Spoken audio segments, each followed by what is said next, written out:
military tribunal where we can have these CEOs come by and upon guilt, execution immediately. I think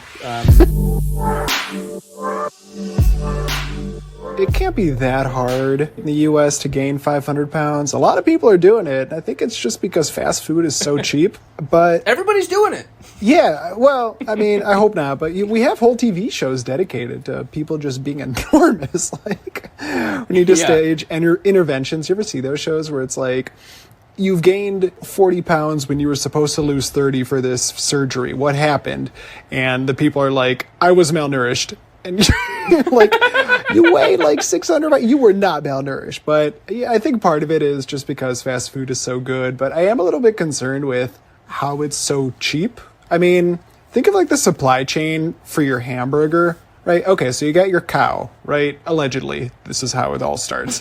So you got your cow, it's injected with human-cow hybrid growth hormone, and it goes to the cutting room floor where they cut it up and then they ship it off to the McDonald's or whatever lab. I'm just trash another sponsor there, where they fragrance it, they dye it, they replace the additives that they had going into the cow to make sure only the good ones are there post cow.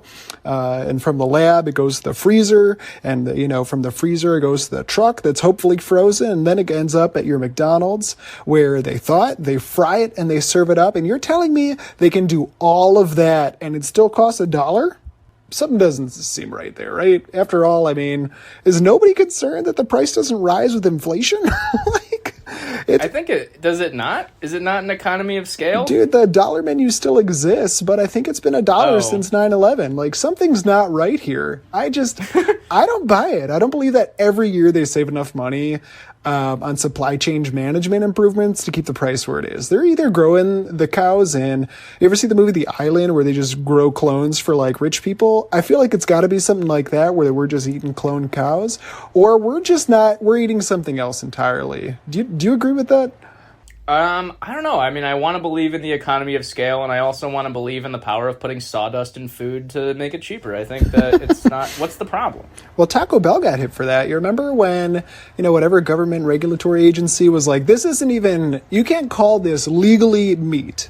You legally cannot do that. This is like, there's too much of the sawdust and, like whoever's working in the factory that falls into the vat, you cannot call this meat. And Taco Bell was like, fine, we're going to call it the Cheesy Gordita Crunch. I just think something's off here. So, I'm going to take a moment on this podcast to call for a full investigation by the powers that be into the dollar menu at all of these establishments. I need CEOs brought before Congress or a tribunal determined by this podcast to figure out what's going on here, because something doesn't add up. Something smells fishy, and it's not the Filet-O-Fish. I say if we take our 8 subscribers plus me, because I'm impartial, then we have like a 9-person military tribunal where we can have these CEOs come by and upon guilt, execution immediately. I think you can do it because you seem pretty passionate about this, but I don't see any problem with that. Yeah, I'm on board. Okay, good. Everyone comment your phone number so that I can call you and we can coordinate where we are going to form a militia to discuss supply chain management with the CEO of Burger King and McDonald's, okay?